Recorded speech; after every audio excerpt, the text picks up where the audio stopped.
नमस्कार। अभी हाल ही में राहुल गांधी ने एक फायरी स्पीच दिल्ली में दी जिसमें उन्होंने 4 मुख्य बातें कही। सबसे पहले कि वो एक फाइनेंशियल सर्वे कराएंगे पूरी पॉपुलेशन का, जिससे ये पता चलेगा किसकी कमाई कितनी है।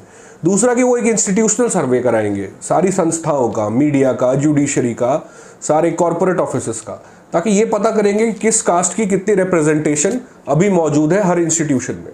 तीसरी बात उन्होंने ये कही कि सोशियो इकोनॉमिक कास्ट सेंसस को कोई भी नहीं रोक सकता, उसका समय आ चुका है। और चौथी बात उन्होंने ये मेंशन की कि मोदी जी ने 16 लाख करोड़ रुपए 22 कॉर्पोरेट हाउसेस को दान कर दिए हैं।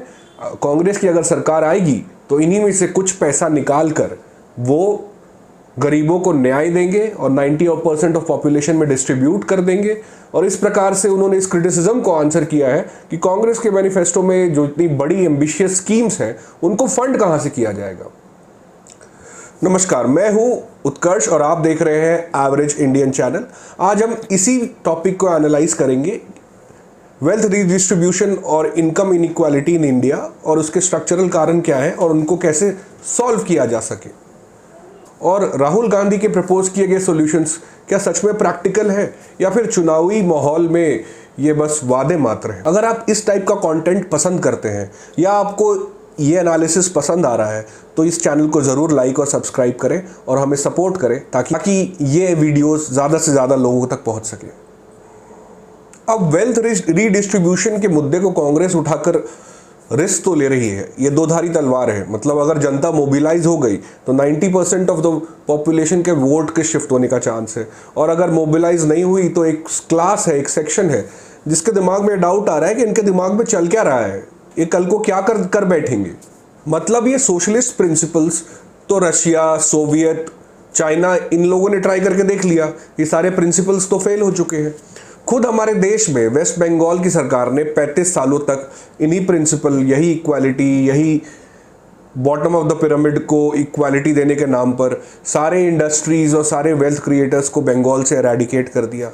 तो ना वेल्थ क्रिएटर्स बचे ना ही वेल्थ, क्योंकि वेल्थ क्रिएट करने के लिए कोई इंसेंटिव तो था ही नहीं। तो वेस्ट बंगाल ने पॉवर्टी को ही लोगों में रीडिस्ट्रीब्यूट कर दिया। खुद कांग्रेस ने इंडिपेंडेंस के बाद land reforms, land ceiling act, याद कीजिए इन सब के गोल्स क्या थे कि कुछ लोगों के पास बहुत है, बहुतों के पास कुछ नहीं है, छीन के इनसे लेकर इनको इनमें बांट दिया जाए। Same principle today. बट ये सब अप्लाई करके हमें क्या मिला? क्या वो प्रॉब्लम सॉल्व हो गई? पहले तो वेल्थ एक स्टॉक वेरिएबल है और इनकम एक फ्लो वेरिएबल।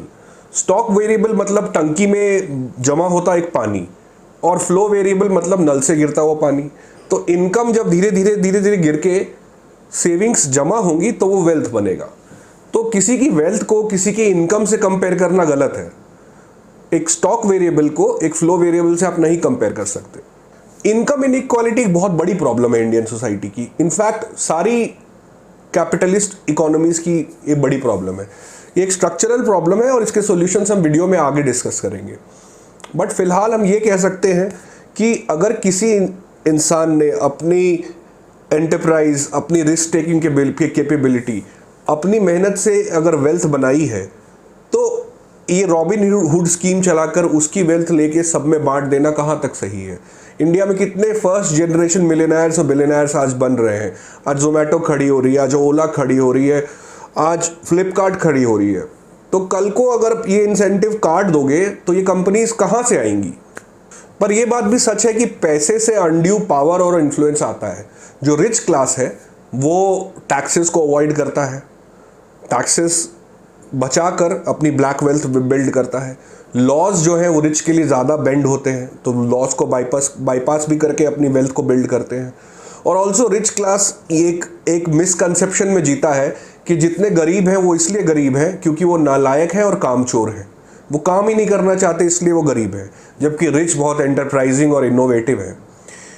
ये जिस माउंटेन ऑफ प्रिविलेज पे बैठ के वो सोच रहे हैं कि गरीब इसलिए गरीब है, ये उसकी अवहेलना है। उनको ये रियलाइज नहीं होता कि वो इतनी प्रिविलेज्ड पोजीशन में रह के ही ऐसी बातें कर पाते हैं।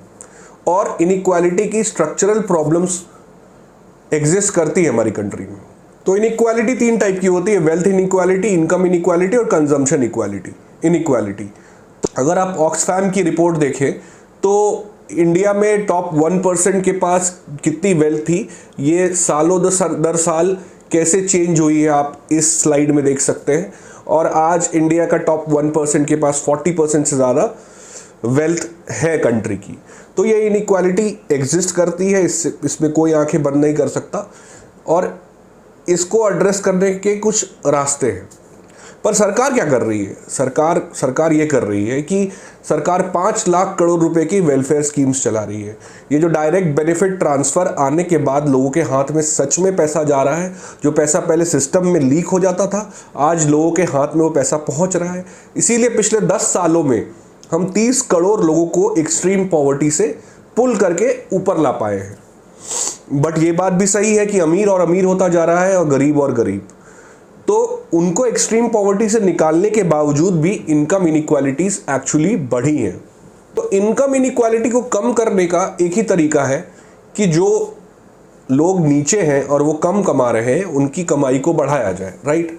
बट इंडिया में 46% ऑफ द लेबर फोर्स अभी एग्रीकल्चर में इंगेज्ड है, और एग्रीकल्चर का कंट्रीब्यूशन पूरी जीडीपी में सिर्फ 14% है। तो जब प्रोडक्टिविटी ही नहीं है और इतने लोग उसमें इंगेज्ड है, तो इनकम बढ़ेगी कैसे? अब यहाँ से 2 रास्ते निकलते हैं कि या तो जो एक्स्ट्रा पॉपुलेशन हमारा एग्रीकल्चर में इंगेज्ड है उनको निकाल कर और प्रोडक्टिव जगह इंगेज किया जाए जहाँ वेजेस हाई हैं, या तो एग्रीकल्चर सेक्टर की को ही और इफ़िशिएंट बनाया जाए, राइट। तो पूरी दुनिया में क्या हुआ? पूरी दुनिया में ये हुआ कि जैसे टेक्नोलॉजी एग्रीकल्चर में घुसी, वहाँ कम लोगों की ज़रूरत पड़ने लगी। पहले जब ट्रैक्टर नहीं होते थे तो ज़्यादा लोग लगते थे खेत को तैयार करने के लिए। आज ट्रैक्टर है और आज फसल काटने की मशीनें हैं, तो लोगों की ज़रूरत एग्रीकल्चर में एक्चुअली घटती जा रही है। तो ये लोग जब एग्रीकल्चर से फ्री हो जाएंगे तो इनको कहीं और एम्प्लॉयमेंट सरकार को देना पड़ेगा। बट एग्रीकल्चर के जो मार्केट्स हैं वो भी तो डिस्टॉर्टेड है। एएफएमसीज की वजह से, मंडीज़ की वजह से वो मार्केट को फ्रीली ऑपरेट करने नहीं दिया जा रहा। आज एक चिप्स बनाने वाली कंपनी डायरेक्ट फार्मर से कॉन्ट्रैक्ट करके उसकी इनकम को सप्लीमेंट नहीं कर सकती है। तो हमको एग्रीकल्चर को भी फ्री मार्केट इकोनॉमी की तरफ पुश करना चाहिए। अब जो एक्स्ट्रा मैन पावर हम एग्रीकल्चर से फ्री करेंगे, उनको एंगेज करने के लिए अच्छे जॉब्स में उनको स्किल और एडुकेट करना पड़ेगा। तो यही वो जगह है जहां सरकार को खर्च करना चाहिए कि लोगों की स्किल और एजुकेशन उस तरह से सिंक में हो जो कि ये करंट इंडस्ट्री की रिक्वायरमेंट है। अगर यहाँ पे ये गैप हमने ब्रिज कर दिया तो हम इन लोगों की इनकम को जल्द ही बढ़ा पाएंगे।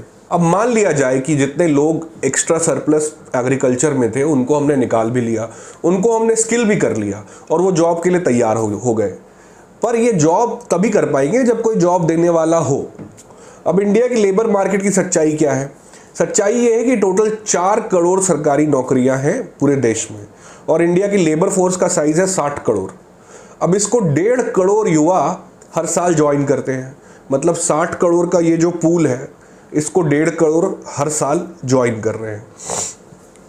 तो अब ये नौकरियां सरकार तो दे नहीं सकती इनको, क्योंकि उनके पास तो टोटल 4 करोड़ नौकरियां ही हैं। तो ये नौकरियां उनको देगा कौन देगा ये नौकरियां? ये नौकरियां उनको सिर्फ प्राइवेट सेक्टर दे सकता है। वो भी ये नौकरियां तब देगा जब उसको गारंटी होगी कि कल को कोई रॉबिनहुड स्कीम बना के उसके प्रॉफिट्स का एक हिस्सा उठा के बांटने की बात ना करे। पर ये इन्वेस्टमेंट्स को नौकरियों में बदलने के लिए क्या चाहिए? ज़मीन चाहिए। इन नौकरियों को अच्छी स्केल देने के लिए क्या चाहिए? लेबर लॉ में रिफॉर्म चाहिए, फ्लेक्सिबल लेबर लॉ चाहिए। बट ये सब बातें आप करोगे तो लोगों को तकलीफ होगी। ना उनको लैंड रिफॉर्म चाहिए, ना उनको लेबर लॉ रिफॉर्म चाहिए। कल को इन इंडस्ट्रीज़ को, इन कंपनीज़ को बुलाने के लिए टैक्स इंसेंटिव्स की बात होगी, टैक्स रिलीफ की बात होगी, तो लोगों के पेट में दर्द होगा कि ये तो अमीरों की सरकार है, ये तो सूट बूट की सरकार है, ये तो बस अमीरों को ही इंसेंटिव्स दिए जा रहे हैं, गरीब का तो कोई सोच ही नहीं रहा। यही तो पॉलिटिकल इकोनॉमी की प्रॉब्लम है कि जो इकोनॉमिकली राइट है और जो पॉलिटिकली पॉपुलर है उसके बीच से एक रास्ता निकालना, यही तो स्मार्ट पॉलिटिक्स है। अब इंडिया ने देर से सही 20 साल में, पिछले 20 साल में दोनों गवर्नमेंट को क्रेडिट जाता है, UPA and BJP, extreme poverty की प्रॉब्लम को इंडिया में सॉल्व किया है। आज एक्सट्रीमली पुअर आपको बहुत ही कम मिलेंगे 150 करोड़ की पॉपुलेशन में। तो 10 से 15 साल अगर दिए जाए तो जॉब की प्रॉब्लम को भी सॉल्व कर दिया जाएगा। लेकिन आप अगर वही प्रोटेस्ट, वही पॉपुलिस्ट वे में चलोगे, फिर चिल्लाते रहो जॉबलेस ग्रोथ, चिल्लाते रहो कि हाँ इकोनॉमी बढ़ रही है लेकिन जॉब्स नहीं मिल रहे यूथ को। अरे भाई जॉब प्रोवाइडर को इंसेंटिव्स देने पड़ते हैं। आज हैदराबाद इतना बड़ा आईटी हब है, कैसे बना? टैक्स हॉलीडे दिया गया, टैक्स इंसेंटिव्स दिए गए, तब कंपनीज आई। तो ये मिसफॉर्चून है कैपिटलिज्म और डेवलपिंग कंट्री के इंटरैक्शन का, कि आपको जो कंपनीज हैं, जो इकोनॉमिकली पावरफुल लोग हैं, उनको ही इंसेंटिव्स और फेवर्स देने पड़ते हैं, तब वो आके सेटअप लगाते हैं जिससे फिर लार्जर पॉपुलेशन का फ़ायदा होता है। इसके अलावा दूसरा रास्ता नहीं है। अगर 10 से 15 साल कंसिस्टेंट पॉलिसी पे और प्रिसीजन से टाइम दिया जाए तो हम जॉब्स की प्रॉब्लम को सॉल्व कर लेंगे, और सॉल्व होगा उसी कैपिटलिज्म से जिसको सुबह शाम हम उठते ही गाली दे रहे हैं। तो राहुल गांधी के रॉबिन हुड स्कीम्स को तो मेरा नमन है। अब आते हैं दूसरी साइड पर, जहां वो कह रहे हैं कि मीडिया में कितने एंकर्स किस कास्ट से आ रहे हैं, हॉस्पिटल में डॉक्टर्स किस कास्ट से बिलोंग कर रहे हैं, कितने माइनॉरिटी के हैं, कितने बैकवर्ड कास्ट के हैं, जजेस किस जो हाई कोर्ट्स में हैं, सुप्रीम कोर्ट्स में हैं, उनका सोशल बैकग्राउंड क्या है, जो कॉर्पोरेट सीईओज और टॉप मैनेजमेंट पे है उसमें क्या रिप्रेजेंटेशन है। तो अब इन पोजीशंस को क्या कास्ट देखकर भरा जाएगा हमारे देश में? ये तो इक्वालिटी ऑफ आउटकम की बात है ना। मतलब कि मान लीजिए एक क्लास में 50 बच्चे हैं, ठीक है, तो इक्वालिटी ऑफ आउटकम क्या है? इक्वालिटी ऑफ आउटकम ये है कि भाई कुछ भी करो परीक्षा में सबको 50 में 40 मार्क्स मिलेंगे, राइट। इक्वालिटी ऑफ अपॉर्चुनिटी क्या है? इक्वालिटी ऑफ अपॉर्चुनिटी ये है कि सारे 50 बच्चों को एक ही टीचर पढ़ाएगा, एक ही टीचर सब पर बराबर ध्यान देगा, फिर परीक्षा होगी और फिर जिसको जितनी एबिलिटी है उतने मार्क्स दिए जाएंगे। तो इक्वालिटी ऑफ अपॉर्चुनिटी पर सरकार को फोकस करना चाहिए, ना कि इक्वालिटी ऑफ आउटकम पर। मतलब आप ये देखिए ना कि कितने लोगों के पास ये अपॉर्चुनिटी है, वो कल को मीडिया में एंकर बन सकते हैं, ये अपॉर्चुनिटी कल को जज बन सकते हैं, ये अपॉर्चुनिटी है कि कल को एक सीईओ बन सकते हैं। ये देखिए कि मुकाबला जो है वो बराबरी पर हो रहा है कि नहीं। इसके बाद तो इंडिविजुअल स्किल, मेहनत, मोटिवेशन, सब फैक्टर्स आ जाते हैं ना अचीवमेंट की ओर बढ़ने के लिए। तो इक्वालिटी ऑफ आउटकम में अगर हम बांध देंगे कि भाई टॉप 10 पोजीशन जो है उसमें 5 तो मुझे दे दो, 5 बाकी ले लेना, तो ये गलत अप्रोच है। मेरा ये मानना है कि टॉप पोस्ट में जाकर गिनिए मत कि कितने परसेंट कौन बैठा है, ये देखिए कि टॉप पोस्ट तक पहुंचने की सबकी कैपेबिलिटी आप बिल्ड कर पा रहे हैं कि नहीं। तो एजुकेशन एंड स्किल अगेन वहीं जाके खर्च कीजिए। वो जो एरिया है जिसकी मैनिफेस्टो में दोनों में से किसी पार्टी ने बात नहीं की है कि एजुकेशन और स्किल, वहाँ इक्वालिटी ऑफ अपॉर्चुनिटी कैसे दी जाए। मतलब कि दिल्ली की कोचिंग में एक समृद्ध परिवार का जो लड़का पढ़ रहा है और यूपी या उड़ीसा के गांव में एक लड़का जो पढ़ रहा है, दोनों 12th के बाद एक एग्जाम में मिलेंगे, तो क्या दोनों के पास सेम अपॉर्चुनिटी है? ये सवाल हल करने का है।